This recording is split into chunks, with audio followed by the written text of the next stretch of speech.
une heure ensemble avec Christine Dom autour de la question du diagnostic et de l'accompagnement des enfants. Alors, juste vous replacer un petit peu le cadre dans lequel s'inscrit ce webinaire. Il prend place dans le programme de Yapaka, qui est un programme de prévention de la maltraitance des enfants initié par le ministère de la Fédération Wallonie-Bruxelles. Alors, on y travaille de manière transversale. Ça veut dire qu'on travaille avec tous les secteurs de la Fédération Wallonie-Bruxelles. Ça veut dire l'aide à la jeunesse, l'enseignement, la culture pour tout le secteur jeunesse, les maisons de justice, le sport, l'enseignement, je ne sais pas si je l'ai dit, et l'ONE également.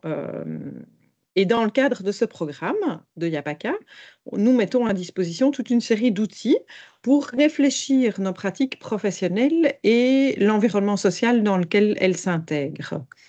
Et parmi tous ces outils que vous retrouverez sur yapaka.be, il y a notamment les livres de la collection Temps d'arrêt.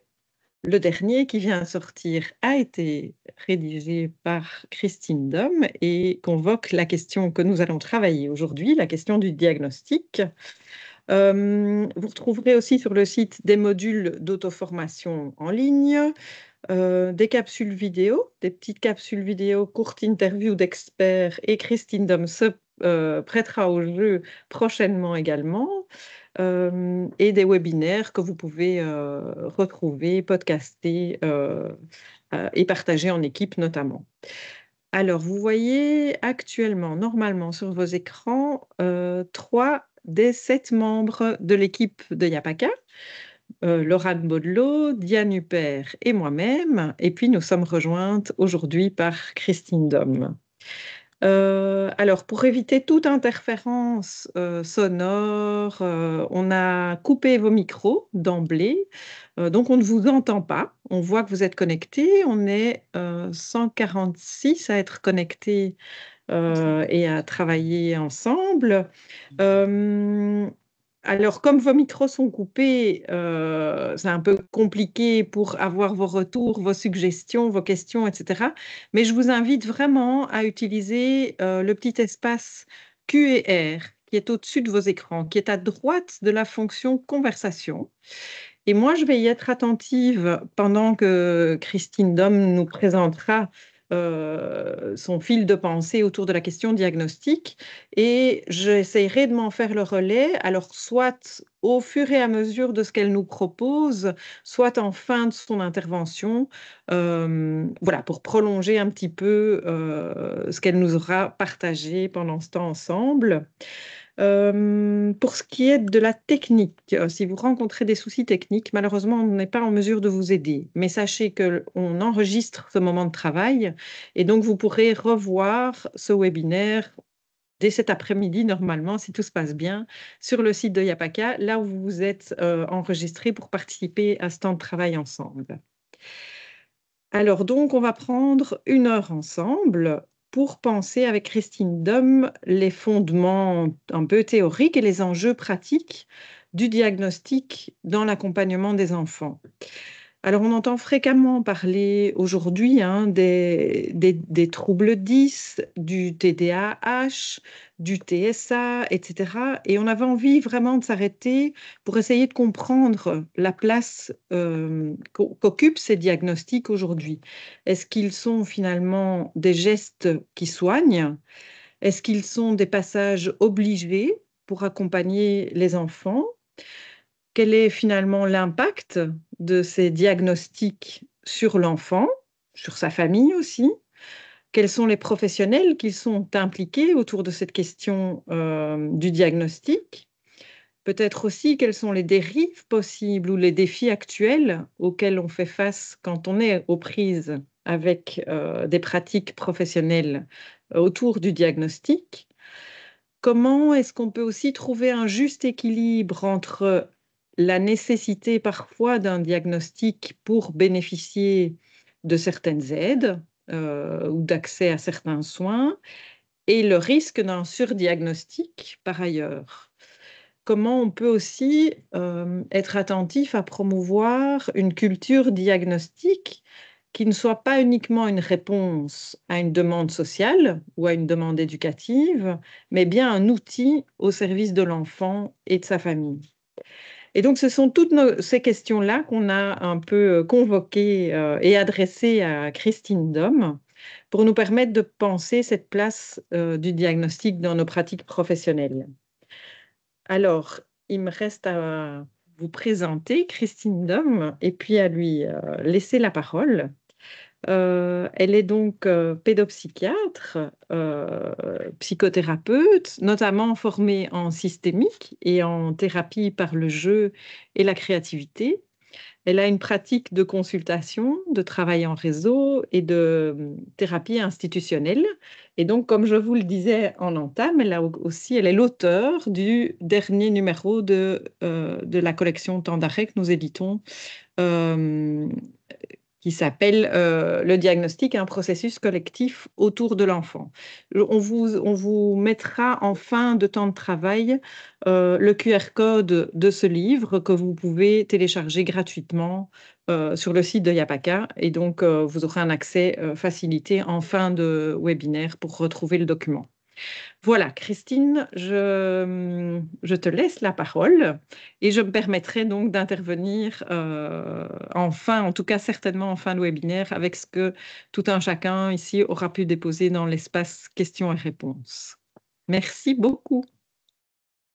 Voilà, mais merci à toi et merci à vous, à Yapaka, de m'avoir donné l'opportunité de venir partager avec tous ceux que je ne vois pas aujourd'hui, mais dont je suis ravie qu'ils soient là, de cette question qui me tient vraiment à cœur et qui, je pense, nous tient à cœur à tous, nous qui nous occupons d'enfants, les nôtres, ceux des autres, des petits, des plus grands, des enfants qui ont des parents, parfois des enfants qui ont des parents à titre partiel ou qui n'ont plus de parents. Et toutes ces questions-là sont fondamentales dans la manière dont on va envisager le soin et le diagnostic. Alors, de quoi allons-nous parler? Alors, vous allez me dire du diagnostic, ça tombe sous le sens. Eh bien, oui et non, en fait. Parce que si on voulait vraiment parler que du diagnostic, on écrirait un traité. Enfin, ce n'est pas mon propos, il y en a d'ailleurs déjà pas mal. Je pense que ce n'est pas votre propos non plus d'écrire un traité de logopédie, de pédagogie, de pédopsychiatrie, enfin, etc., etc. Donc, on va plutôt parler du geste diagnostique, du processus qui est diagnostique, comme il est noté sur le temps d'arrêt. Et donc, de comment cet espace-là se tisse, se tricote entre théorie et pratique. Si nous parlons du diagnostic, on a des traités. Les traités, ils nous proposent en fait des palettes. Ils ne nous disent pas c'est comme ceci ou c'est comme ça, ils nous proposent une série de critères que l'enfant rencontre ou ne rencontre pas. Et avec ça, nous faisons une association de couleurs et nous créons une espèce de tableau qui va correspondre à un enfant très particulier. Ça, c'est un aspect de la question.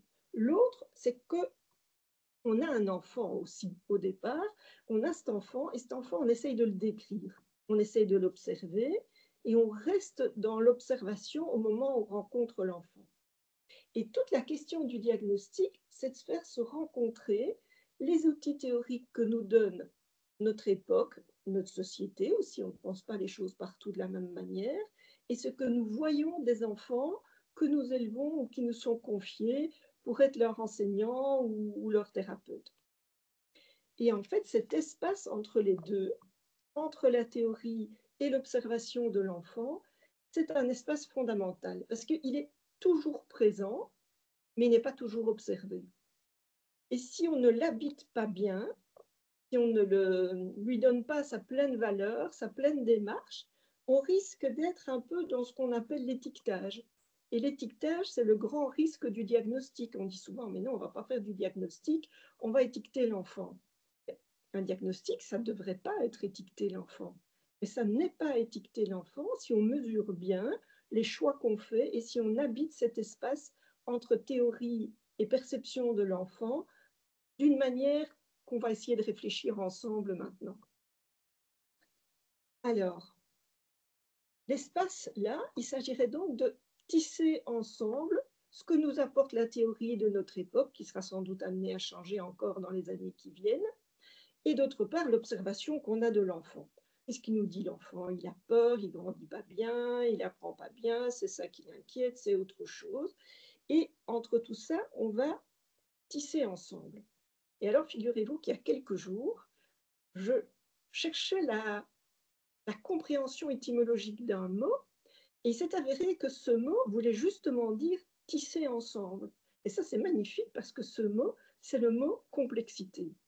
Alors, je vous propose d'aborder ensemble et de nous aventurer dans l'espace de complexité qu'il y a entre les théories dont nous disposons actuellement et les enfants que nous observons et avec lesquels nous vivons à différents degrés. Alors, la complexité. La complexité, ça ne doit pas faire peur. Hein. La complexité, c'est la vie. Si on est trop simplifiant, on n'est plus des êtres vivants. Mais il faut quand même un tout petit peu essayer de s'organiser un petit peu dans sa tête pour la rencontrer. Parce que l'idée, c'est quand même pas d'y aller dans quelque chose de trop fouillis. Alors, je vous propose de l'aborder d'abord à deux niveaux. Donc, la complexité, premier niveau, mais savoir exactement à quel niveau de logique on parle. Est-ce que j'observe un enfant? Est-ce que je fais des hypothèses sur cet enfant? Ou est-ce que éventuellement je pose déjà un diagnostic sur cet enfant? Et ça, c'est vraiment fondamental.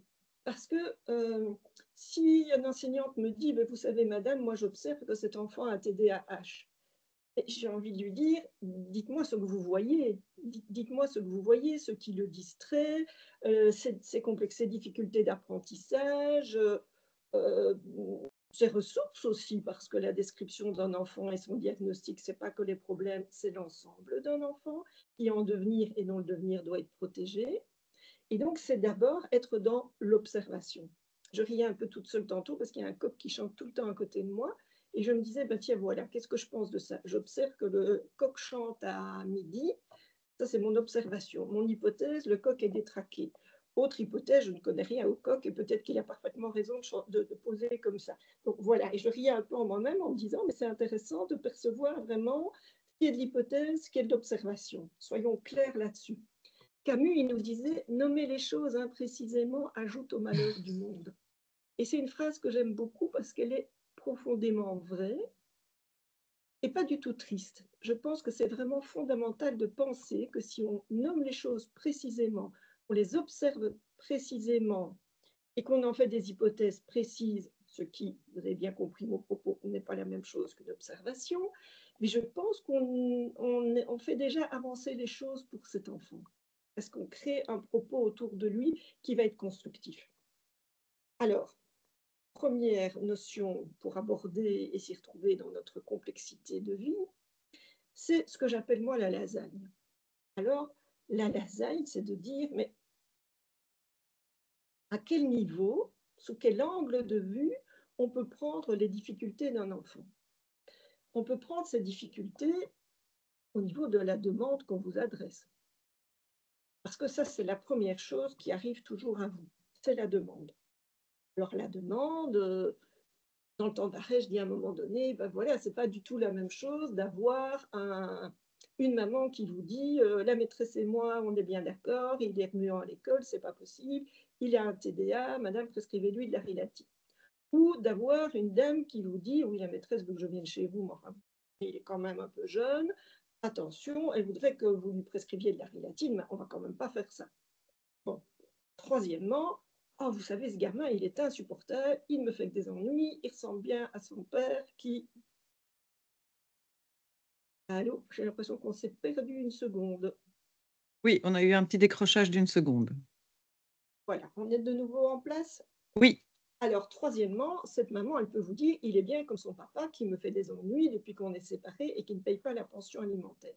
Dans les trois cas, nous avons un enfant qui est agité en classe et qui a des difficultés attentionnelles. Vous voyez bien ici que ce qu'on vous demande, le bout qui dépasse la manière dont vous allez interagir avec la personne qui vient vers vous, ça ne va pas du tout être pareil. Ça, c'est la question de la demande.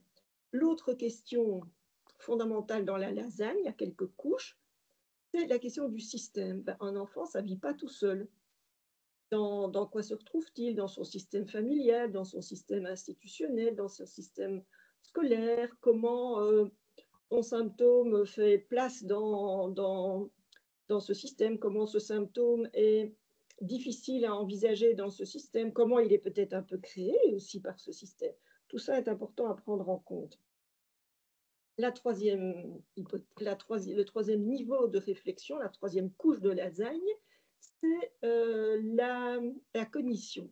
Un enfant, c'est toujours quelqu'un qui doit apprendre.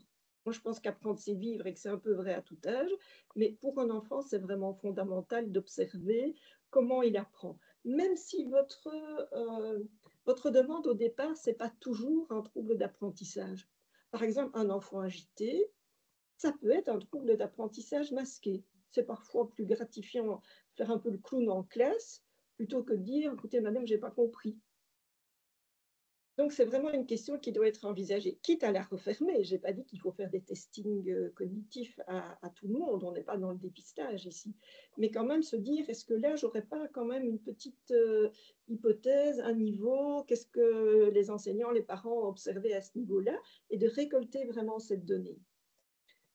Le niveau suivant, c'est la psychopathologie, parce qu'effectivement, parfois, il y a vraiment un souci de cet ordre-là. Alors, l'exemple un peu type, c'est l'autisme, qui est un peu l'archétype, on va dire, des difficultés de pédopsychiatrie. Et donc, ce qui est assez fondamental, c'est de repérer à quel point ces diagnostics ont bougé. On parlait d'autisme. Il y a quelques années, on disait il y en a 4 sur 10 000 à peu près. Maintenant, on dit qu'il y en a à peu près 1 sur 100. Et on parle de troubles du spectre autistique. Alors, qu'est-ce que ça veut dire? Ce n'est pas seulement des mots. On peut pas dire, oui, mais c'est un peu pareil, c'est des changements dans un livre. Mais non, ça veut dire qu'on a vraiment élargi la perception des troubles du spectre autistique et que donc, on va repérer des enfants avec des symptômes beaucoup moins marqués. Avant, un autiste était quelqu'un qui était sans langage et qui aimait les jeux de lumière et qui jouait avec des ficelles. Je caricature un peu, mais il y avait quand même un peu de ça. Maintenant, vous avez des gens, moi j'ai vu il y a quelque temps une dame qui était responsable des RH dans une boîte, et vous savez, moi madame, je présente un trouble du spectre autistique. Ok, peut-être, d'accord, mais on se rend compte qu'on a notre palette de couleurs ici qui est vraiment très très large. Alors parfois en souriant, je dis il y a au moins 50 nuances d'autisme. Donc il faut vraiment envisager ce niveau-là et le particulariser pour chaque enfant. Et puis alors, il y a une dimension qui est vraiment fondamentale et que je voudrais que vous entendiez vraiment, c'est la dimension du trouble majeur de l'attachement, plus justement dit trauma développemental. C'est les enfants qui ont été soumis, étant petits, à des situations qui n'ont pas permis une sécurisation suffisante pour qu'ils grandissent affectivement et cognitivement de manière équilibrée et favorable. Alors, ce sont des situations graves, mais parfois, en souriant, je dis, mais c'est la chaussette rouge dans la machine à laver.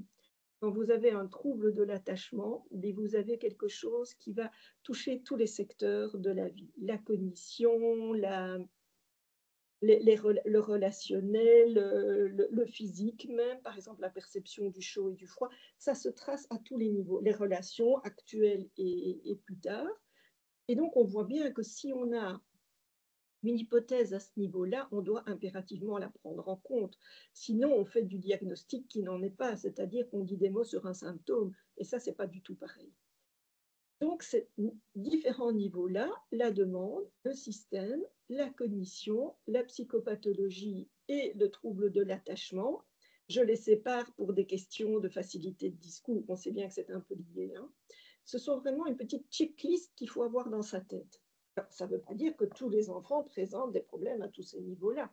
Évidemment, ce n'est pas le cas. Tous les enfants, fort heureusement, n'ont pas un trouble de l'attachement, tout le monde n'a pas de la psychopathologie. Certaines demandes sont très simples et pas du tout complexes. Voilà. Et certains systèmes sont des systèmes heureux qu'on doit beaucoup moins investiguer. Mais c'est intéressant pour s'aventurer dans notre complexité et ne pas en faire l'économie, d'avoir cette petite liste dans sa tête et de se dire, OK, j'investigue pas la cognition, mais c'est un choix que je fais. Ce n'est pas quelque chose que j'ai oublié. Et on la pose un petit peu de côté. On la quitte à la reprendre plus tard, par exemple. On peut avoir, par exemple, une hypothèse systémique, un enfant qui est agité parce qu'il y a une séparation qui est compliquée, il y a des événements de vie, une chose ou une autre. Mais ce n'est pas parce qu'un enfant a un trouble d'origine systémique ou réactionnel à quelque chose qu'il ne peut pas avoir un TDA et avoir un trouble plus essentiel. Ces niveaux de perception, ils ne s'excluent pas l'un l'autre. Et parfois, ils se suivent. Parfois, on en voit un qui est plus manifeste, on travaille à ce niveau-là, et puis on se dit, ah ben tiens, il y a autre chose qui apparaît, on va travailler à ce niveau-là. Et donc, on doit, je pense, pouvoir les garder comme ça un peu en tête. Après, on sait bien que si on a un attachement sécure, on ne va pas 6 mois après refaire l'hypothèse d'un traumatisme développemental. Ça n'est pas là, ça n'est pas là. Ça, c'est le genre d'hypothèse et d'idée de couche de lasagne qu'on peut vraiment fermer. Donc, si je rassemble un peu nos idées pour qu'on chemine et qu'on continue à cheminer ensemble, on est entre toutes les théories diagnostiques d'une époque dont on a à témoigner, qu'on a à connaître, mais qui vont encore bouger. On a l'observation de cet enfant, et entre les deux, nous tissons une complexité. La complexité, c'est de savoir à quel niveau je rencontre l'enfant, l'observation, l'hypothèse, ou un peu plus, le diagnostic, et c'est aussi la lasagne, entre guillemets, où la question du diagnostic ou des problématiques montrées par l'enfant, ce n'est pas toujours un diagnostic d'ailleurs, c'est la demande, le qui dépasse parfois en souriant, le système, la cognition, la psychopathologie et éventuellement, on espère que non, l'attachement. Alors ça, c'est de quoi on parle. Et puis, quand on parle de ça, qu'est-ce qu'on cherche à faire? On cherche à soigner, on cherche à aider, on cherche à créer un quotidien plus agréable, une classe plus sympathique, une insertion qui soit meilleure. Alors, cette question du soin et de l'aide, elle doit intervenir dès l'abord, dès le moment où on commence à envisager une démarche, où qu'on soit dans le champ de la démarche d'ailleurs vis-à-vis de l'enfant, tout doit être soignant. Le premier coup de fil, on est déjà dans le processus du soin et de la rencontre. Ce qui veut dire un diagnostic, c'est d'abord une rencontre de gens qui parlent. On peut imaginer, si on prend l'image des diagnostics en médecine, qu'un radiologue il fasse une radiologie de votre pied, une radiographie de votre pied, et puis qu'il dise, voilà, madame, vous avez votre pied cassé, ben ok, je n'ai pas trop besoin de trouver que le radiologue est comme ci, comme ça pour avoir l'info. Si la question, c'est de me dire, madame, votre enfant, je pense qu'il a un trouble du spectre autistique, et on va sans doute cheminer ensemble, et on voit bien que cette question-là, c'est quelqu'un qui parle à quelqu'un, et quand c'est un enfant, à propos de quelqu'un d'autre. Donc, c'est une relation un petit peu complexe. Et si on fait une réunion entre professionnels, c'est des gens qui se parlent ensemble à différents niveaux à propos d'un enfant. Et donc, être thérapeutique à ce niveau-là, c'est d'abord, alors je vais vous dire un truc qui va vous paraître peut-être un peu simple et un peu bête, c'est d'abord se comprendre. Et c'est pas si évident que ça, parce que parfois on lit des rapports. Moi j'ai des parents qui viennent et puis ils me disent, madame, j'ai un rapport là, est-ce que vous pourriez un peu le regarder avec moi, parce que je suis pas très sûre que j'ai tout bien capté. On fait ce qu'on peut ensemble et c'est effectivement pas toujours si simple. Alors être soignant, c'est aussi donc se parler, et se parler à différents niveaux. On ne parle pas de la même manière à un professionnel, à un parent, à différents parents d'ailleurs, ou à un enfant. Si vous dites, ben, on pense quand même qu'il y a des troubles du spectre autistique pour telle ou telle raison, et chez cet enfant-là, ça se décrit, ça se déplie, le tableau qu'on fait avec la palette, il est plus ou moins celui-là. Mais si vous en parlez à un professionnel, ce sera une chose. Si vous en parlez à des parents, vous allez pouvoir leur expliquer, mais eux, ils n'ont peut-être pas ce vocabulaire commun que vous avez avec d'autres professionnels. Donc, c'est vraiment essentiel de en parler.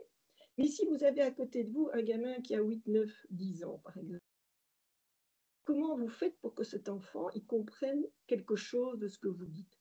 Et alors là, moi, je pense vraiment qu'il faut parler dans le langage de l'enfant. Et le langage de l'enfant, c'est quoi? C'est d'abord qu'il soit dans un espace sécurisé où quand vous parlez à ses parents, ils sentent qu'on se parle entre personnes qui se traitent en égaux, qui s'entendent et qui réfléchissent ensemble à son propos. Et c'est aussi parfois parler le langage du conte, le langage des dessins, le langage des symboles, euh, toutes les manières de communiquer qu'un enfant va peut-être avoir. Dans la campagne américaine de l'automne, dont tout le monde se souvient, j'imagine, il y avait le candidat vice-président de Kamala Harris, qui a un enfant avec des particularités. Je ne sais pas lesquelles, hein, mais c'est déjà un grand enfant, et visiblement, il a certaines particularités. Et alors, il paraît que dans leur famille, ils disent « Ah, Gus, il a des super pouvoirs ». Alors, les super pouvoirs, ben, c'est un mot d'enfant, on le voit bien, mais on sait bien qu'il n'a pas des super pouvoirs, et eux le savent bien aussi. Mais c'est une manière de dire, et toi, comment tu décrirais tes super pouvoirs? C'est quoi tes particularités? Mais ça, d'abord, c'est gentil, c'est positif, et puis c'est un mot qu'un enfant peut entendre. Alors, dans cette famille-là, on dit super pouvoir, puis dans une autre, vous allez proposer ça, ils vont vous dire, là, vous déraillez, on ne va pas du tout parler comme ça, nous. Donc, c'est de trouver le langage qui va être celui de cet enfant-là dans cette famille-là. Et ça, c'est un petit travail et que vous allez pouvoir rencontrer vous aussi. Mais c'est vraiment voilà, assez important de dire qu'à tous les niveaux, on a construit quelque chose et qu'on a créé une image de soi de l'enfant qui va lui être favorable. On dit très souvent, hein, dans tous les milieux, il faut travailler l'estime de soi. Vous savez, il a un problème d'estime de soi, cet enfant. OK. Mais travailler l'estime de soi, moi je pense que c'est d'abord qu'un enfant puisse se représenter quelque chose de lui-même, de ses soucis, de ses potentialités, se représenter un petit peu ce qu'il est. Parce qu'un enfant, il ne sait pas très bien s'analyser. Les enfants qui ont des difficultés, par exemple, d'apprentissage, ils vont vous dire, madame, moi je suis un nul. C'est pas un nul. Il a peut-être un trouble 10 quelque chose, il a peut-être un TSA qui le rend un peu inapte à certaines adaptations, à certains changements. Et donc, à ce moment-là, il n'est pas disponible aux apprentissages. Et si on arrive à comprendre tout ça, et bien, tout d'un coup, on particularise ce qu'il y a chez cet enfant-là et on lui donne une lecture beaucoup plus favorable. On n'a peut-être pas travaillé l'estime de soi de manière directe en lui disant non, tu sais, tout le monde a de la valeur, enfin des choses comme ça, mais on lui a dit voilà, toi, ton souci, nous pensons, nous adultes qui sommes près de toi, qu'il y a peut-être quelque chose comme ça. Toi, tu vas nous en dire aussi quelque chose. Et voilà comment on l'a observé. On a fait un test, alors tu comprends un test. Alors tu comprends, madame, elle a vu que tu avais du mal quand on te disait deux choses à la fois. Donc on va essayer de ne plus te dire deux choses à la fois. Et on va essayer de créer comme ça un climat d'entente, un climat d'alliance et une lecture de compréhension. Parce que, comme le dit la Libre Belgique dans son très beau slogan, j'ai pas d'action à la libre, comprendre, c'est déjà agir. Et comprendre, avoir des représentations de soi, ça travaille fondamentalement notre estime de nous, même si on ne le dit pas comme ça. C'est comme ça que les enfants peuvent avancer en regard sur eux-mêmes et en estime d'eux-mêmes. À propos de dire le soin, ça doit rester vraiment une démarche de soin dans tous ses aspects, j'aurais envie de vous dire un petit mot de la temporalité chez l'enfant. Vous, parents, enseignants, si vous arrivez, enseignants, professionnels, vous arrivez à une consultation ou à une rencontre. Et le parent, il s'est déjà un peu dit dans sa tête, je vais téléphoner pour aller voir la neuropsycho, la pédopsychiatre, et il a préparé un peu tout ça dans sa tête. Et il a peut-être dit à l'enfant, on va aller voir une madame, un monsieur pour parler ou quelque chose comme ça. Alors, qu'est-ce que l'enfant a compris de ça? On n'en sait rien. Et donc, je pense qu'il faut toujours se dire que l'adulte, il a un coup d'avance sur l'enfant. Il a en tout cas au début une consultation d'avance. Et que la première fois, si on est arrivé à établir un contact avec l'enfant, à lui faire percevoir qu'on est un lieu qui l'attend, qui l'accueille, on va essayer de parler de lui, mais aussi de jouer, parce que le langage d'un enfant, c'est le jeu, c'est le mouvement, on va lui permettre de bouger, on va lui permettre de chipoter un petit peu à ce qu'il y a dans le cabinet, on ne va pas lui dire assieds-toi et puis voilà, on ne va pas lui demander d'être un adulte quand c'est un enfant. Il va pouvoir être là, il va pouvoir comprendre ce qu'on fait avec lui, et puis après, on va encore être dans des choses peut-être plus partagées. Et cette dimension-là, c'est aussi fondamental. Et une autre, c'est de savoir un peu ce qu'on dit devant un enfant. Parce qu'arriver à une première consultation devant une madame, un monsieur qu'on n'a jamais vu et qu'on entend dire, vous savez, il fait des crises et puis il a du mal d'apprendre. Et d'ailleurs, avec son petit frère, il est comme ci, comme ça, il fait pipi au lit et puis je sais pas quoi. C'est pas très grave de faire pipi au lit, mais pour certains enfants, c'est quand même un peu tragique qu'on le dise. Eh ben, c'est un peu compliqué. Donc, s'il y a un dossier épais de 4 cm, Peut-être qu'il vaut mieux le lire avant, peut-être qu'il vaut mieux parfois voir les parents. Si on a des choses un peu terribles à dire de la famille ou de l'autre parent, peut-être aussi qu'il vaut mieux se voir avant. Et puis après, se dire que, de nouveau, cette première consultation, c'est le moment de la rencontre. Alors si l'enfant se dit la rencontre, c'est nouveau qu'on va me dire que je suis quelqu'un qui fait des crises et qui ne va pas, mais sans doute qu'on est un peu mal parti dans notre projet thérapeutique. Donc, l'espace de complexité, toujours un espace de soins à tous les moments.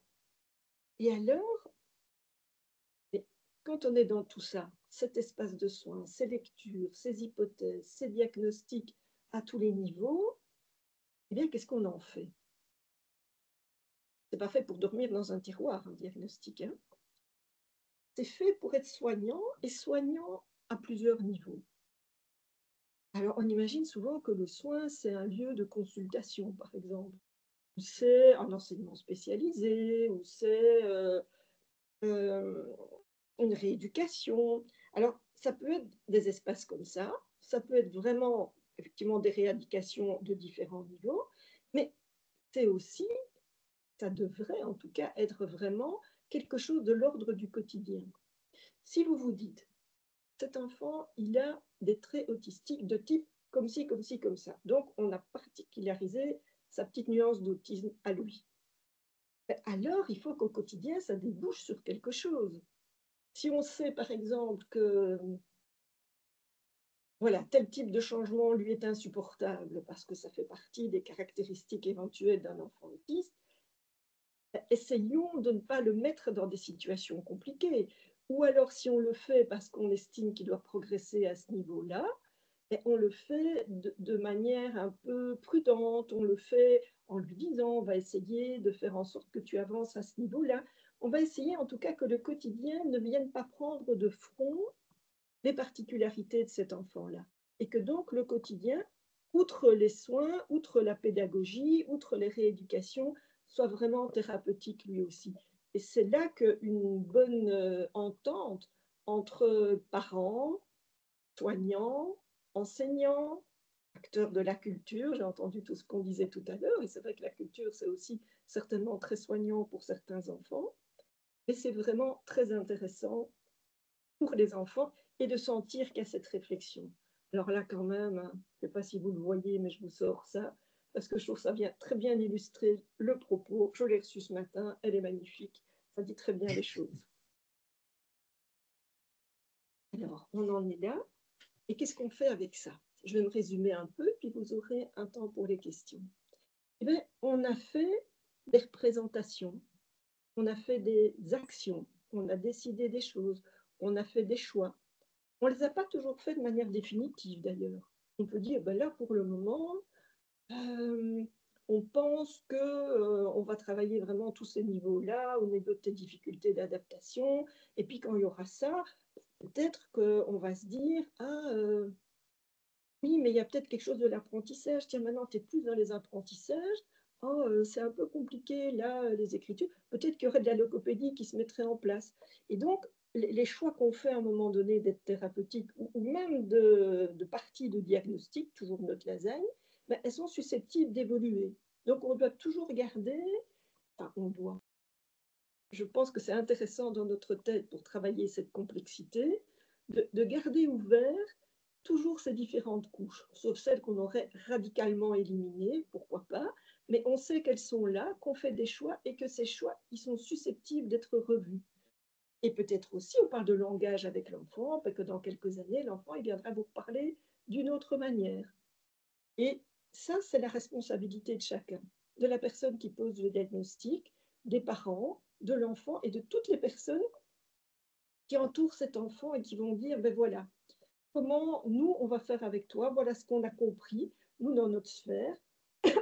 C'est pour ça que c'est l'affaire de tous. Et de comment on va travailler toute cette question des actions et des représentations. Et puis de se dire aussi, il n'est pas toujours nécessaire de faire un diagnostic, mais parfois d'en avoir un, c'est de se dire qu'on n'est plus seul, qu'on a des particularités, puis il y a d'autres gens qui les ont, et c'est tellement vrai qu'il y a d'autres gens qui les ont qu'on leur a donné un nom. Ça, c'est formidable. alors je suis plus seule. Si je suis plus seule, mais je suis plus seule.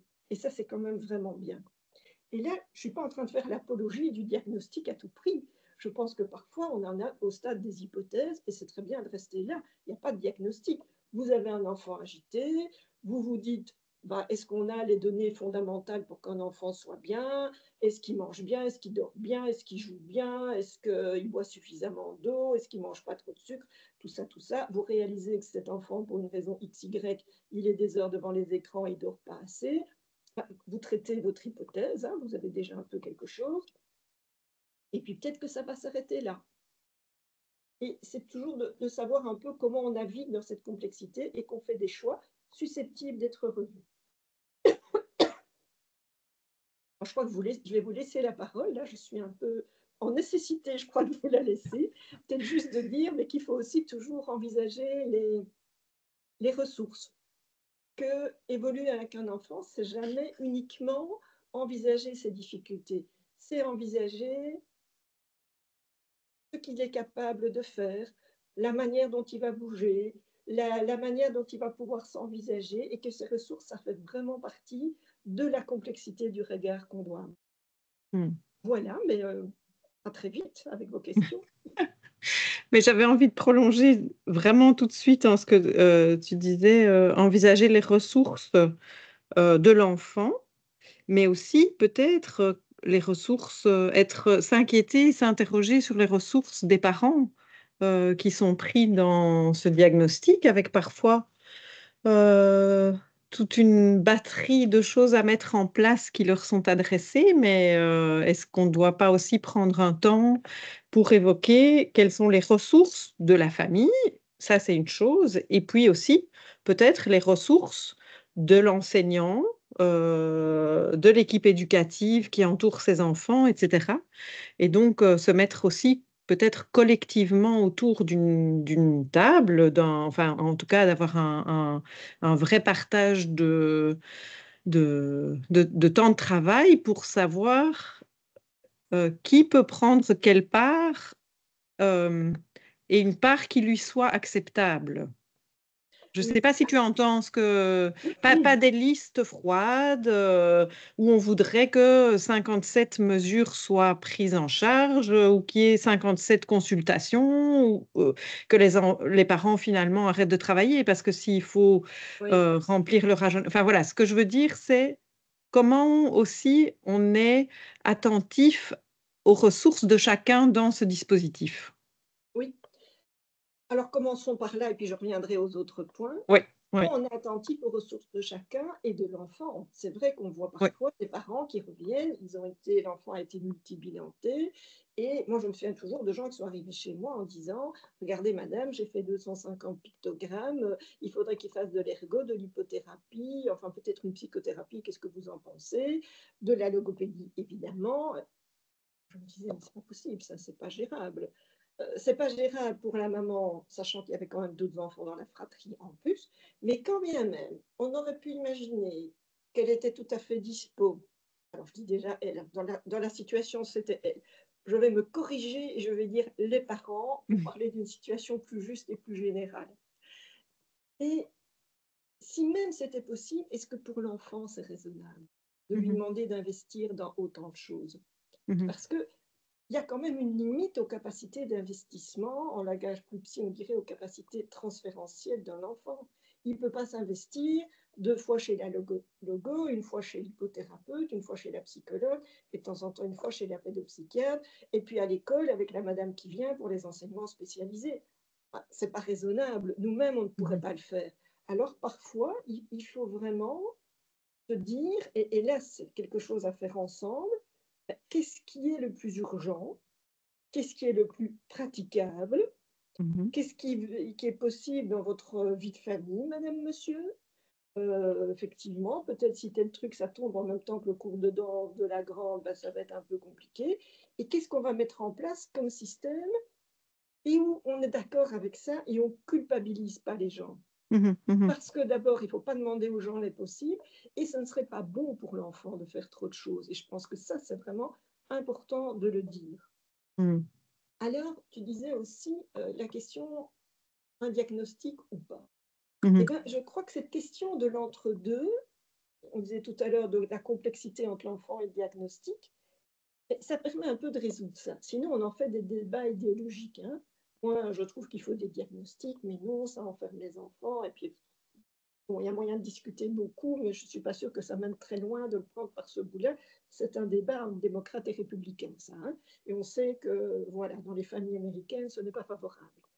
Donc ici, comment on discute avec ça? Ben, c'est de dire qu'est-ce qu'on attendrait d'un diagnostic? Qu'est-ce que vous espérez de ça? Qu'est-ce que vous avez lu, entendu, pensé, qui vous ferait croire ou imaginer, et peut-être de manière justifiée, qu'un diagnostic serait intéressant ou pas intéressant? Ou peut-être on peut commencer à faire, c'est pas tout le temps un diagnostic, on peut dire, ben, on pourrait faire telle démarche, et puis on avisera après coup. Donc, on n'est pas dans quelque chose de l'ordre du 0 ou 1 et on n'est pas dans quelque chose de l'ordre de l'idéologie. Je pense que là, vraiment, il faut sortir de ça. Ça, c'est vraiment une question, que ce soit avec les parents, que ce soit avec les professionnels, il faut vraiment qu'on discute de ce genre de choses. J'ai même envie de dire parfois un diagnostic, une représentation, on va le dire comme ça dans ce cas-ci, on peut même en avoir plusieurs. Moi, je me souviens comme ça d'une situation qui a été très enseignante pour moi, parce que c'était un gamin qui avait des difficultés d'intégration scolaire. Et alors, la neuropsychologue disait, moi je trouve qu'il y a quand même des troubles du spectre autistique, il y a vraiment des traits un peu comme ça. La psychomotricienne disait, évidemment, chacun voit dans sa logique et dans la manière, dans les outils qu'il a pour observer l'enfant. Moi, je trouve qu'il a quelque chose de l'hypersensibilité, sa motricité est comme ci, comme ça, mais elle faisait plutôt quelque chose de l'hypersensibilité en disant, mais il faut essayer de le protéger. Quand il est trop sollicité de ce côté-là, ce n'est pas possible pour lui. Et l'enseignant, il disait, non, du tout. Hein, moi, je suis persuadée, d'ailleurs, il y en a dans ma famille, moi, j'ai bien compris ça, il a un haut potentiel. Moi, j'ai envie de dire, on ne va pas se disputer là-dessus, hein, parce que tout le monde, en fait, avec ses outils et ses représentations, sait faire avancer cet enfant. Parce que ces représentations ont un sens particulier dans la lecture de travail de chaque professionnel. Donc, les parents, ils étaient venus vers moi en disant, il faut faire quelque chose pour l'école, pour des aménagements, et qu'est-ce que vous mettriez, vous, comme diagnostic? Je me suis dit, mais je ne vais surtout pas choisir, là. Cet enfant avance bien, tout le monde a un truc qui marche bien et qui fait avancer son histoire. Si je commence à faire des choix et à jouer les arbitres ici, ça n'ira pas.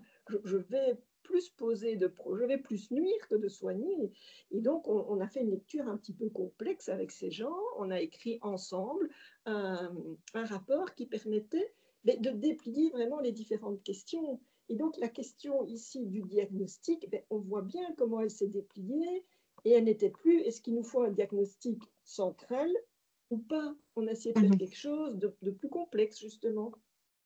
Et alors, tu parlais aussi de l'enseignant, des équipes, des éducateurs. Alors ça, je pense que ce qui est vraiment crucial, c'est d'être dans quelque chose qui est de l'ordre du processus. Et ce n'est pas si facile quand on est une équipe, qu'on n'est pas les parents qui sont tous les jours au quotidien, d'être dans du processus, de ne pas oublier ce qu'on a dit. Et quand on est une équipe multiple, par exemple comme une équipe éducative, il y a ceux qui sont là le jour de la réunion d'équipe où on a parlé de Charles, et puis il y a ceux qui n'étaient pas là, et puis il y a ceux qui disent oui, mais non, mais moi j'étais là cette fois-là, on avait dit quoi. Et donc c'est comment on se rassemble et comment la représentation de l'enfant, elle continue à vivre quand elle est portée par plusieurs personnes. Ça, je pense que c'est un point vraiment intéressant et assez crucial à se poser quand on travaille en équipe vis-à-vis d'un enfant. C'est comment la représentation est à la fois maintenue, comment les gestes d'adaptation du quotidien thérapeutique, mais surtout au quotidien, sont portés par tout le monde, pas seulement par l'institutrice, mais aussi par le monsieur de géographie, par tous les éducs, même ceux qui sont là mi-temps. Et ça, ce sont des questions vraiment à tenir pratiquement, mais qui sont fondatrices pour que le quotidien continue à être thérapeutique et que la perspective continue d'être ouverte. Je ne sais pas si je réponds à ta question. Oui, oui, tout à fait, tout à fait. Et je pense que tu as déjà aussi répondu à certains morceaux de questions qui étaient adressés par des participants. Je vais te relayer une des questions qui est en lien avec ce qu'on vient de déployer, et qui demande comment comment on tente de faire une alliance suffisante au bénéfice de l'enfant. Et j'entends, il me semble, d'après ce que je lis, que c'est une alliance suffisante entre des professionnels qui semblent se diriger vers un type de diagnostic ou d'identifier un type de difficulté spécifique et les parents qui sont dans une toute autre lecture de cet enfant et donc qui finissent par multiplier des consultations auprès de multiples professionnels pour essayer de confirmer ce que eux ont l'impression de percevoir. Est-ce que c'est clair Oui, pour toi? et qui n'est pas perçu par Par les professionnels. l'enseignant, par les professionnels qui Oui, sont au quotidien auprès de l'enfant. oui. C'est une question compliquée, hein, ça. Oui, la Elle question reprend d'alliance est la difficile question de à... l'alliance, ben, elle reprend un peu sur part de la lasagne, les questions de la demande, les questions du Oui. système. Donc, comment on avance avec ça? Alors, j'ai envie de mettre un tout petit peu des mots là-dessus parce qu'il me semble que je subodore à rien de quoi on parle.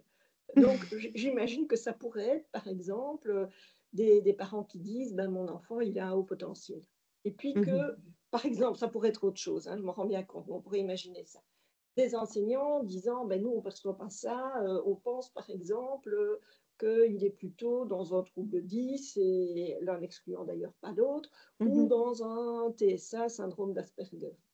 Alors, parfois, moi, j'ai envie de dire, un peu comme dans la situation que je décrivais tout à l'heure avec les 3 regards, de dire quelque chose comme, est-ce que c'est nécessaire qu'on ait absolument le même regard ou est-ce qu'on peut avoir de l'alliance à un autre niveau que le mot du diagnostic? Parce que parfois, c'est insoluble, hein, si on le prend par ce biais-là, j'ai envie de dire. Donc, peut-être les parents pensent qu'il s'agit d'un haut potentiel, si je prends mon exemple, ou autre chose, hein. Et l'enseignant et l'équipe enseignante ou l'équipe éducative de l'institution ne perçoit pas ça. Mais comment on va pouvoir, à ce moment-là, ne pas militer nécessairement pour sa propre cause, ou sa propre représentation, mais essayer de trouver un terrain d'entente qui soit en deçà, au-delà, à côté, je ne sais pas comment il faut le dire, de ces représentations. Parce que sinon, je pense que le risque, c'est de créer du conflit. Et je me dis, s'occuper d'un enfant et créer du conflit autour de lui, ça c'est quand même le comble.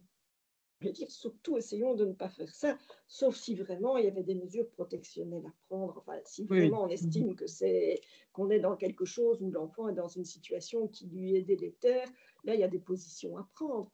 Mais sinon, je pense qu'il faut à un moment donné, et peut-être entrer dans cet entre-deux, parce que je disais tout à l'heure, on est dans voilà, la théorie. Et ici, on a l'impression que chacun est un peu avec son registre diagnostique. Mais si on essaye de créer un moment de relation dans l'espace de complexité dont j'ai parlé tout à l'heure. De dire, écoutez, on ne va pas parler ni trouble 10, on ne va pas discuter comme ça. On va essayer de faire quelque chose vraiment de l'ordre de l'observation. Donc, de ne pas parler en termes de diagnostic, ni en termes d'hypothèse, mais d'en revenir simplement à l'observation. Est-ce qu'on voit les mêmes choses? Essayer d'avoir l'honnêteté intellectuelle, tous de se dire, mais qu'est-ce que je vois? Et pas de dire, oui, moi je suis sûre qu'il est ci ou qui. Non, ça c'est des hypothèses. On va essayer d'aller vraiment en dessous de ça, au plus près de ce qu'on observe. Moi je pense que ce niveau-là, parfois, il est salvateur. Je n'ai pas dit que tout est facile, hein. Mais je pense que c'est une manière parfois de se rencontrer un peu.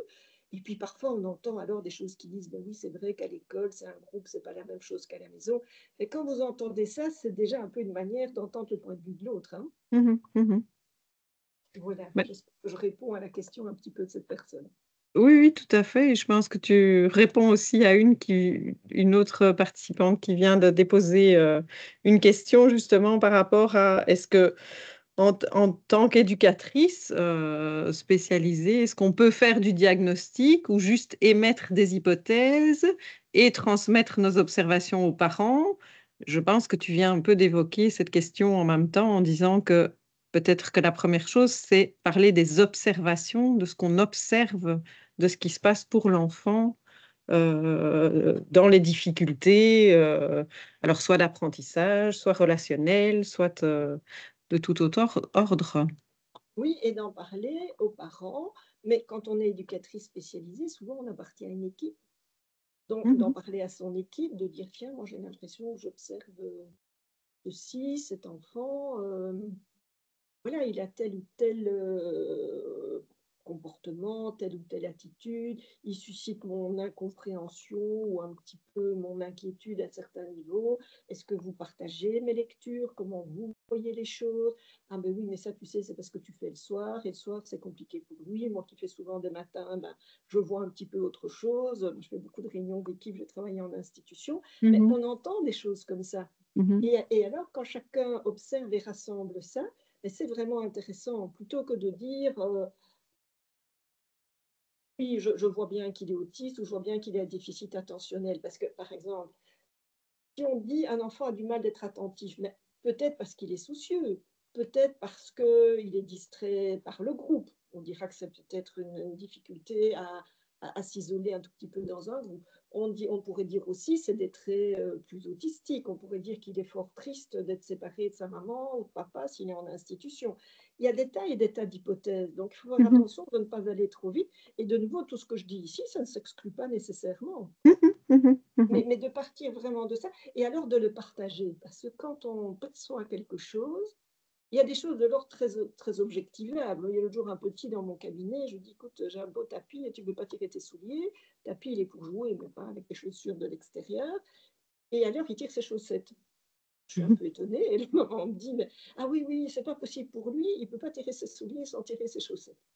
Et puis alors, je voyais qu'il ne marchait que sur le rouge. Ah bon, il y avait quand même des choses où on se disait, mais ça, c'est très, très, très particulier. mhm, Après, ben, j'ai juste noté ça comme ça, pour m'en souvenir. Je n'ai pas mhm, mis des particularités comme ceci ou comme cela. Et puis, si tout le monde voit la même chose, ben, on peut se rassembler et progresser autour de ça. Et se dire, ben, cet enfant, on le comprend et on en tient compte.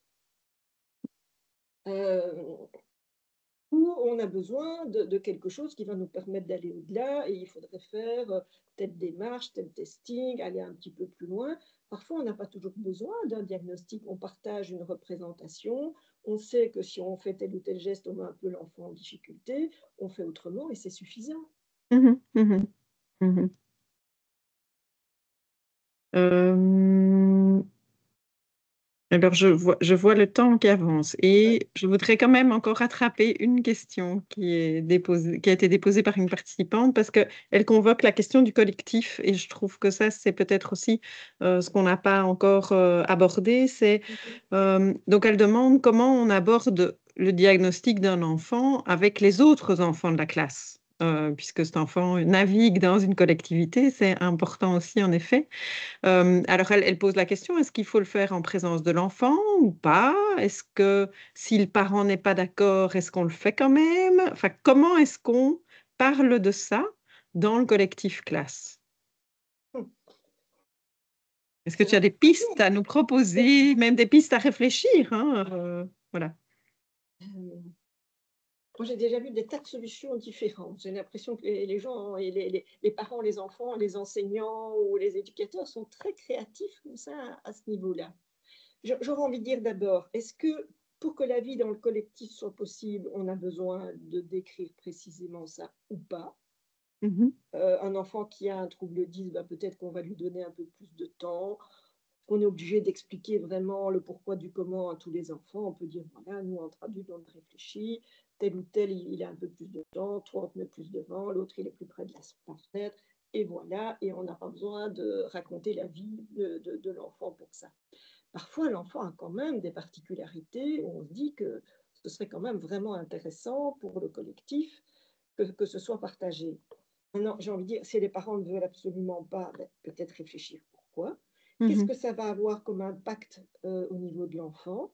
Moi, j'ai parfois vu des enfants, le petit dont je parlais tout à l'heure, avec ces 3 représentations, ben, il disait, alors là, on ne peut pas en parler à ma classe. Hein. On mhm, aurait un peu bien voulu, mais pour lui, ça avait l'air d'être quelque chose d'insupportable. mhm, mhm, Alors, je pense que là, les parents auraient été d'accord, par contre, vraiment, eux, mhm, de discuter un peu des choses, mais ça avait l'air d'être pas recevable pour lui.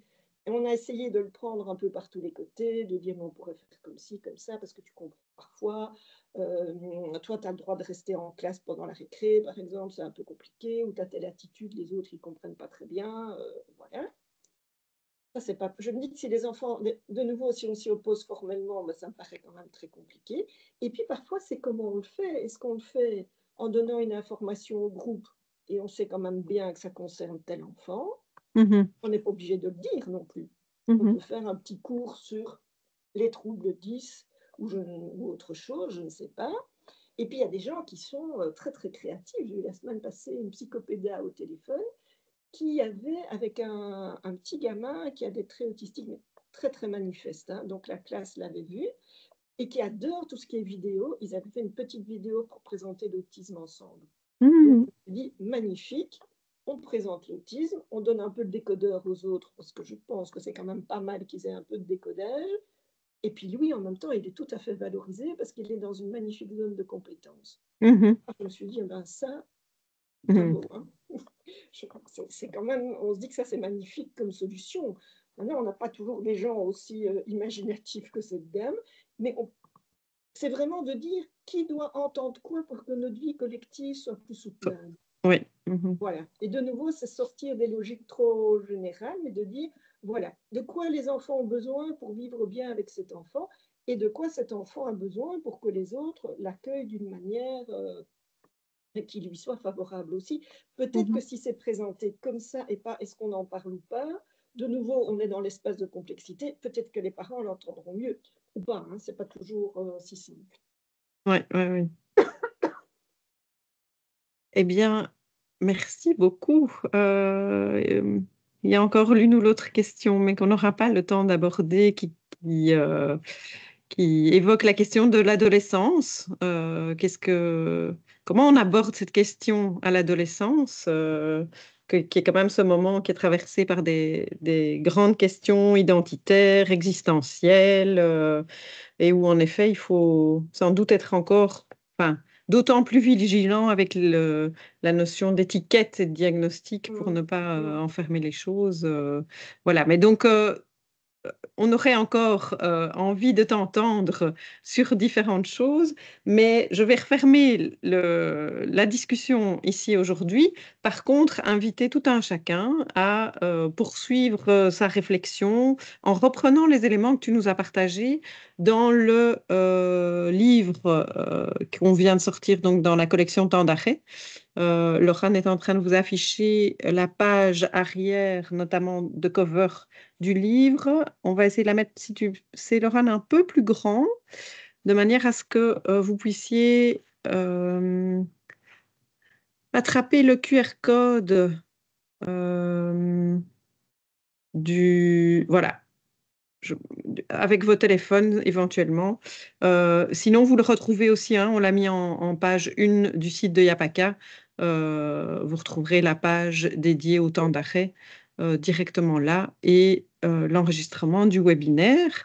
Et puis, on va poursuivre donc la réflexion et le travail aussi avec ce que vous avez déposé dans les questions et réponses ici, en faisant ces petits tournages de capsules vidéo dont je vous ai parlé.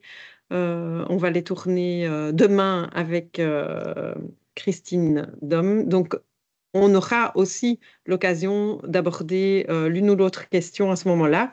Là, il faut nous laisser un peu le temps de mettre tout ça en musique, de monter, etc., la capsule. Mais je vais dire que d'ici un mois, vous pourrez encore poursuivre la réflexion avec ces outils de travail-là. Un tout grand merci, Christine, de la générosité de ton propos, de cette invitation à être dans la complexité, dans le tissage entre nous professionnels, avec les familles, avec l'enfant, avec les parents. Cette idée de la lasagne, je trouve, est très évocatrice. Ton écrit, d'ailleurs, est plein de petites images qu'on peut attraper au fil de la lecture, notamment, et tu l'as cité tout à l'heure, la chaussette rouge liée à la question de l'attachement. je trouve que c'est très porteur dans la société actuelle de continuer à penser la complexité sans figer et de se dire que le diagnostic est un processus évolutif. Et le terme processus est bien choisi aussi.